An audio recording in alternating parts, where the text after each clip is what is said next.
Taobao, Amazon, Book Depository. Do any of these names ring a bell?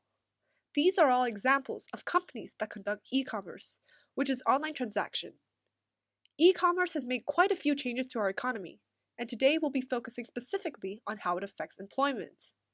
So first of all, let's take a look at how the rise of e-commerce changes the distribution of employment across various industries. E-commerce lowers the barriers to entry, making it easier for anyone to start a business.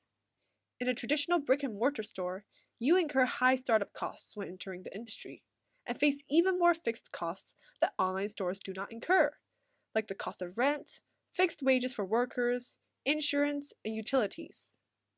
That is not to say that there are no fixed costs in an online business. For example, you might have to pay for advertising or logistics, but they are much less than that of a physical store. Now, anyone can become an entrepreneur. E-commerce can also cause structural unemployment as brick-and-mortar stores are replaced with online ones, causing demand for blue-collar workers like cashiers and shop attendants to decrease. On the other hand, the demand for skilled workers will increase, such as cybersecurity specialists who are required to facilitate safe online transaction platforms. That said, not all blue-collar workers will lose their jobs. Logistic companies like FedEx will need to hire more drivers as online shopping becomes more popular. However, it may be said that in such a market, the number of firms would be substantial enough for the firm to encounter difficulties in actually getting customers. This is especially true on online shopping stores like Amazon, where many people sell the same good for similar prices, resembling monopolistic competition. In China, as the digital economy takes shape, more and more people and businesses are going online. As of 2013, the gross merchandise volume of online shopping in China had amounted to over 1.8 trillion yuan, and is projected to reach approximately 4.5 trillion yuan by 2017. The rapid growth in the demand for online shopping in China has provided a lot of opportunities for entrepreneurship since the startup cost for online stores is very low. As a result, those who were initially employed by companies have decided to become entrepreneurs themselves, and thousands of startup firms have poured into the e-commerce sector.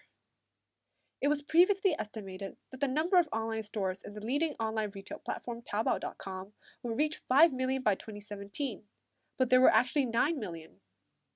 In Hong Kong, there are a lot of food delivery companies, such as Deliveroo and Uber Eats. These companies connect smaller restaurants who can't afford their own delivery team to customers, taking orders online and offering delivery service by picking up food and delivering it to the door. As restaurants reach out to more customers, they expand and employ more people. Don't forget that the delivery companies themselves create jobs too. So while some jobs are replaced by the convenience of online shopping, others are created from increased access to customers. Yet, according to the United Nations Conference on Trade and Development, 95% of e-commerce takes place in developed countries, with less than 1% taking place in Africa and Latin America. People in less developed countries are poorer and cannot carry out e-commerce. Many cannot afford smartphones or computers and do not have ICT classes in school, and there are insufficient skilled workers needed to maintain an online business. Furthermore, e-commerce requires infrastructure to take place. When buying an item online, you need access to a credit card to pay, a stable internet connection to place the order, and an efficient national postal service to get your item delivered to your home. Most LDCs lack this, making e-commerce hard to conduct.